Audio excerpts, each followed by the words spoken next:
Assalamualaikum warahmatullahi wabarakatuh. Jumpa kembali di channel Ngulik Horor. Channel ini menceritakan tentang kisah-kisah misteri.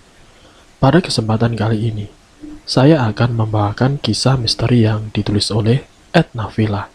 Kalian juga dapat mengunjungi tweet beliau langsung ya. Nanti link saya akan sediakan di kolom deskripsinya. Oh iya, di dalam cerita ini nama dan tempatnya disamarkan semua ya, untuk menjaga privasi pihak yang terlibat di dalamnya. Yuk daripada kita lama-lama langsung saja kita simak ceritanya. Bismillahirrahmanirrahim. Di kesempatan kali ini saya akan membawakan kisah misteri yang berjudul Pesugihan Putri Ulat Bulu. Seperti apa kisahnya? Mari kita kulik ceritanya. Demi mendapatkan kekayaan secara instan, banyak orang yang seringkali mengambil jalan pintas. Mereka tidak peduli meski jalan tersebut sesat. Yang ada di pikiran mereka, yang penting bisa menikmati kekayaan melimpah ruah, tanpa bersusah payah bekerja. Pesugihan menjadi salah satu pilihan yang paling mudah, untuk mereguk kenikmatan dunia, yang pada dasarnya hanya sesaat. Kisah lelaki parubaya ini sebut saja namanya Darmo. Kehidupan yang pas-pasan, membuat Darmo dan keluarganya dikucilkan di lingkungan tempat tinggalnya. Tetangga seolah mencibir keadaan ekonomi pria yang benar-benar jauh dari standar minimal tersebut. Pekerjaannya yang penghasilannya tidak seberapa, sementara kedua anaknya masih kecil, yang butuh asupan cukup dan bergizi. "Aku benar-benar orang yang sangat terhinakan di tempat ini," gumamnya. Ia merasa tidak jelas lagi perjalanan hidupnya. Dari hari ke hari dikurung kemiskinan yang mendera. Dia sudah tidak tahu lagi cara apa yang akan ditempuh untuk mengubah nasibnya menjadi lebih baik lagi. Darmo pun sudah merasa tidak punya muka untuk sekedar bertemu dengan tetangga. Keluhan batin Darmo yang sehari-hari bekerja sebagai buruh harian, rupanya juga dialami oleh istrinya. Sebut saja nama istrinya adalah Rini. Sang istri juga dilanda rasa bosan hidup dalam kondisi serba kesusahan. Mencari uang untuk makan sehari rasanya sulit sekali. Belum lagi cibiran dari tetangganya yang membuat Rini merasa jengah. Akhirnya, keimanan pasangan suami istri ini pun tergoyahkan. Pagi, siang, malam, mereka terjang untuk mencari pundi-pundi rupiah. Saat bekerja di salah satu rumah temannya, Darmo sempat menceritakan kondisi perekonomiannya, dan dia mendapat saran agar Darmo pergi menemui orang pintar di sebuah kota kecil di daerah Jawa Tengah.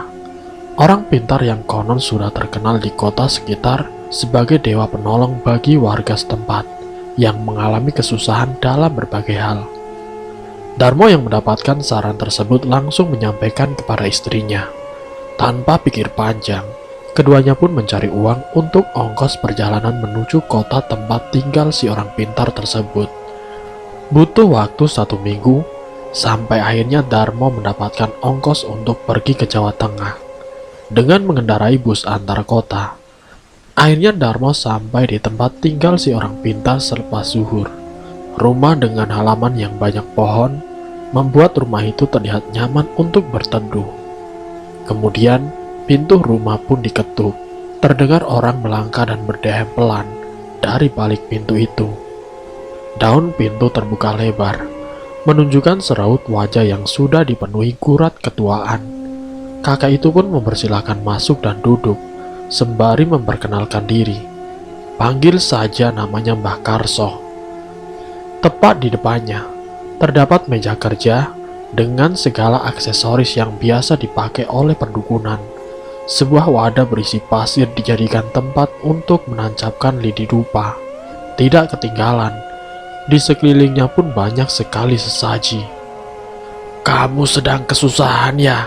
Kamu datang kemari untuk meminta tolong kepada Mbah kan?" kata Mbah Karso sembari menatap Darmo dan sang istri. "Benar, Mbah. Kami sedang dirundung kesusahan," jawab Darmo hendak menceritakan lebih lanjut.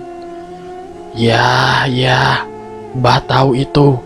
Anak buah Mbah sudah bilang bahwa kamu akan datang ke sini meminta tolong," potong Mbah Karso.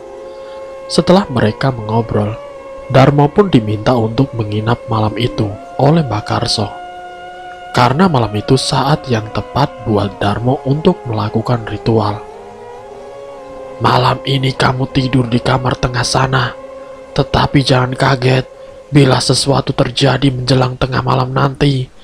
Kalau kamu sampai lari ketakutan, maka semua yang kamu inginkan akan hilang, ujar Mbak Karso sebelum mengantarkan tamunya menuju kamar.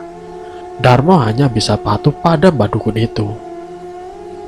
Di luar rumah terdengar kepak burung malam mencari mangsa. Suara burung hantu di atas pohon dekat jendela kamar. Suasana yang sangat sunyi, dinginnya malam sampai menusuk ke tulang, menimbulkan kesan yang sangat menyeramkan, membuat Darmo dan sang istri sulit untuk tertidur. Shhh, segumpal asap muncul dari salah satu sudut kamar itu. Melihat fenomena yang tidak lazim itu, bulu kuduk Darmo langsung berdiri, merinding. Muncul gumpalan asap membumbung. Kamar pun nyaris tertutup asap putih. Tiba-tiba asap itu berubah menjadi gumpalan laksa salju, sebelum akhirnya berubah menjadi seekor ulat bulu. Ukuran tubuh ulat bulu segede anak kambing, dan terus membengkak hingga sebesar gulungan kasur. Bulu-bulu kasur menutupi hampir sekujur tubuh ulat bulu tersebut. Melihat apa yang ada di depan ini tidak wajar, sangat mencekam seperti ini. Kini Darmo tidak bisa lagi melarikan diri dari dalam kamar. Namun karena rasa takut yang sangat dominan, membuat tubuh laki-laki itu tidak bisa bergerak.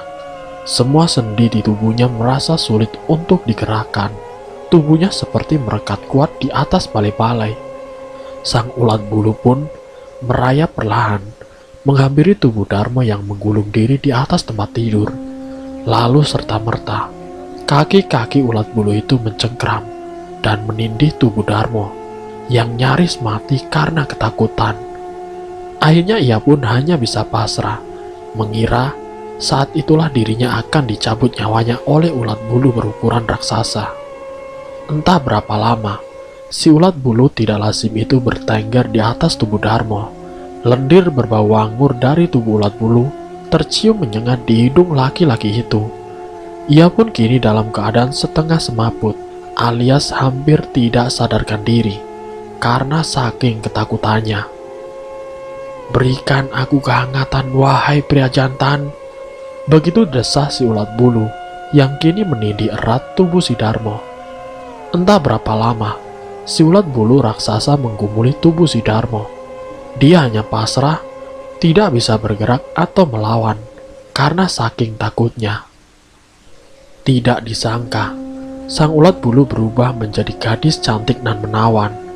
Dalam pertempuran tidak lazim itu, ketika si putri ulat bulu itu telah mencapai titik klimaks, Darmo merasakan ada sesuatu yang keluar dari bagian bawah perut putri ular buru yang menindihinya. Dari bagian tubuhnya keluar bulir-buliran emas bulat sebesar biji kelereng. Darmo yang melihat itu pun tersenyum sumringah. Rasa takutnya sirna dalam sekejap. Ritual aneh yang dilakukan Darmo di rumah Mbak Karso secara perlahan telah mengubah kehidupannya. Setiap melayani siluman itu, maka Darmo akan mendapatkan kepingan emas yang berjumlah sangat banyak, yang jika diuangkan, itu ratusan juta. Itu untuk sekali berhubungan badan dengan sosok sesembahannya. Ia dengan sang istri untuk beberapa hari keluar kampung, guna menghindari kecurigaan dari tetangga. Rumah mereka yang hampir ambruk, mereka tinggalkan begitu saja. Untuk beberapa lama, kami harus meninggalkan kampung ini, Pak RT. Kebetulan ada kerabat jauh yang meminta kami untuk bekerja di perusahaan miliknya, kata Darmo pamitan kepada Pak RT.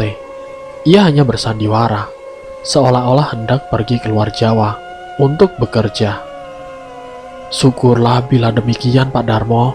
Saya senang mendengar kalian sudah punya pekerjaan yang pasti, sahut Pak RT sambil berpesan agar Darmo tetap menjalani komunikasi. Terima kasih Pak RT, doakan kami agar sukses di perantauan nanti, kata Darmo dengan takzim. Dengan memboyong keluarga kecilnya, Darmo menginap di salah satu penginapan yang ada jauh dari kota itu. Waktu terus berlalu, hari berganti minggu, minggu pun berganti bulan. Hampir genap setahun, Darmo mengubah rumah kumunya menjadi sebuah rumah mewah. Berbagai perabotan mahal sudah melengkapi rumah Darmo yang sekarang. Untuk tetangga yang dulu mencibir dirinya, sekarang sudah tidak berani menampakkan dirinya di hadapan keluarganya Darmo. Pernah sesekali ada yang menanyakan, apa pekerjaan Darmo sekarang? Ia mengaku bekerja di proyek swasta dengan penghasilan yang lebih dari lumayan. Darmo juga mengaku dipercaya oleh kerabatnya mengelola badan usaha yang bergerak di bidang properti dan juga infrastruktur. Hebatnya lagi, dengan kekayaan harta yang berlimpah, Darmo maupun istrinya juga gemar berderma. Tidak lupa dengan ritual pesugihan yang harus dilakukan secara rutin, melayani wanita gaib yang sudah membantu mengubah nasib hidupnya.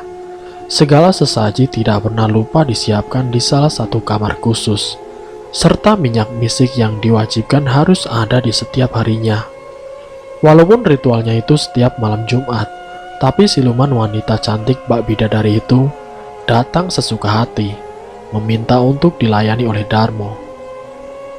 1 tahun melakoni pesugihan itu, Darmo mendapat kabar kalau Mbak Karso sang dukun sudah meninggal dunia. Darmo sedikit khawatir akan kedepannya, karena Darmo teringat, jika ada apa-apa dengan keluargamu, terutama keadaan fisik yang bisa menyembuhkan ataupun membantu, itu hanya saya. Jadi datanglah kemari jika ada sesuatu. Itulah pesan dari sang dukun yang membantu Darmo mendapatkan pesugihan. Namun demikian, para tetangga melihat terdapat perubahan drastis pada diri Darmo. Mereka melihat meski kehidupan Darmo telah jauh berbeda dibanding dulu, namun laki-laki tersebut kini berubah perangai menjadi pemurung. Darmo yang dulu ceria, kini menjadi lebih banyak diam. Bobot tubuhnya juga melorot drastis, membuat Darmo terlihat kurus dan pucat. Istrinya juga sekarang jarang keluar rumah. Fisik Darmo pun kian memburuk, hingga pada suatu ketika, ia memanggil istrinya. "Aku sudah tidak sanggup lagi melakukan semua ini," ujar Darmo mengeluhkan beberapa sendi tubuhnya yang serasa mau lepas. "Kita pergi berobat saja ke dokter, supaya sakitnya bisa sembuh seperti sedia kala," sahut sang istri menyimpan kekhawatiran kepada suaminya yang akan berhenti melakukan ritual. "Dokter tidak mungkin bisa menyembuhkan penyakit ini. Satu-satunya orang yang bisa menyembuhkan hanya Mbak Karso. Tapi itu tidak mungkin, karena beliau sekarang sudah tiada," kata Darmo seraya berpikir mencari jalan keluar dari jeratan perempuan siluman putri ulat bulu. Darmo yang sudah merasa sangat lelah melayani sosok kekasih gaibnya. Pernah sesekali Darmo tidak melakukan ritualnya di malam Jumat, sampai akhirnya terlintas ide di benak Darmo, yakni kamar tempat ritual ia bongkar menjadi acak-acakan. Di sana tidak lagi diberi wewangian parfum yang disukai oleh kekasih gaibnya. Tidak lagi ada sesaji yang disiapkan setiap malamnya. Tempat tidur pun digantinya dengan ranjang kayu yang sudah usang.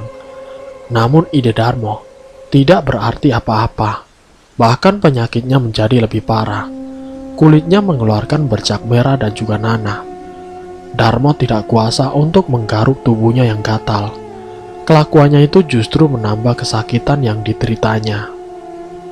"Aku menyesal telah melanggar pantangan itu, tapi aku lebih menyesal lagi karena sudah melakukan dosa besar," sesal si Darmo. Namun pada kenyataannya, setiap malam Jumat, sang siluman tetap berdatangan ke kamar untuk meminta dipuaskan syahwatnya. "Darmo, kemarilah kau." Siluman putri bulat bulu itu mencari Darmo, yang ketika itu ia sengaja tidur bersama istrinya di kamar depan. Padahal dalam perjanjian pesugihan itu, Darmo hanya dibolehkan tidur bersama istrinya saat siang hari. "Kamu telah mengkhianati perjanjian, Darmo," kata siluman ulat bulu itu dengan geramnya. Siluman yang cantik menawan seketika menakutkan. tubuh yang tinggi berkulit putih dengan gaun merahnya, mulai mendekati Darmo dan juga sang istri yang berada di atas ranjang. Sedetik kemudian, bulu ulat bulu melompat dan mencekik leher Darmo dengan kuatnya. Sekujur tubuh Darmo pun dicabik-cabik dengan sengatnya yang mematikan. Teriakan kesakitan tidak henti-hentinya dilontarkan oleh Darmo. "Ampun, ampun!" Sang istri yang melihat suaminya kesakitan tidak bisa berbuat apa-apa. Tangisan dengan ucapan ampunan tidak membuat siluman itu berhenti menyiksa suaminya. Setelah puas menyiksa tubuh Darmo, nasib serupa dialami istri Darmo. Perempuan yang sudah terbius kemewahan duniawi sesaat itu mati dalam kondisi tubuh yang sangat mengenaskan. Teriakan minta tolong hanya berhenti sampai tenggorokan mereka. Keesokan harinya, tidak sengaja salah satu warga bertamu ke rumah Darmo. Namun berkali-kali mengucapkan salam, tidak ada sahutan dari pemilik rumah. Pintu rumahnya pun tidak terkunci, memudahkan orang itu untuk masuk ke dalam. "Permisi Pak Darmo, Assalamualaikum." Mencoba menelisik ruangan sampai orang itu fokus ke salah satu kamar yang terbuka. Entah dorongan dari mana, orang itu melangkah menuju kamar tersebut. Namun, betapa terkejutnya saat melihat sepasang suami istri itu tergeletak dengan tubuh yang mengenaskan. Seisi kampung pun digegerkan. Aparat kampung, polisi, dan sejumlah wartawan datang ke tempat Darmo yang tergeletak di ujung desa. Masing-masing mencari tahu penyebab kematian yang dialami pasangan suami istri tersebut. Nah, salah satu praktisi yang juga seorang ulama yang tinggal di desa itu mendengar secara langsung jenazah Darmo dan istrinya yang sangat mengenaskan. Ia menyimpulkan kalau Darmo serta istrinya meninggal akibat ritual pesugihan yang dilakukannya. Tapi praktisi itu hanya pura-pura tidak tahu. Biarlah, itu urusan mereka dengan Sang Pencipta. Harta kekayaan yang dimilikinya pun habis tidak tersisa. Sementara anak-anaknya diasuh oleh adiknya Darmo. Ingin kaya, tapi malah tersiksa. Begitulah siapapun yang bermain-main dengan sesuatu yang telah dilarang Allah. Untuk melakukannya, maka ia akan membayar, entah itu dunia atau di akhirat kelak. Dan selesai. Semoga dari cerita ini kita dapat mengambil hikmah dan pelajarannya. Ambil sisi baiknya dan buang jauh-jauh sisi buruknya. Semoga kita selalu dalam lindungan Allah SWT. Terima kasih untuk kalian yang sudah mampir di channel kami. Jika kalian tertarik dengan video kami, silakan tekan tombol like, share, dan komen. Tekan subscribe untuk mengikuti video-video kami yang selanjutnya. Wassalamualaikum warahmatullahi wabarakatuh.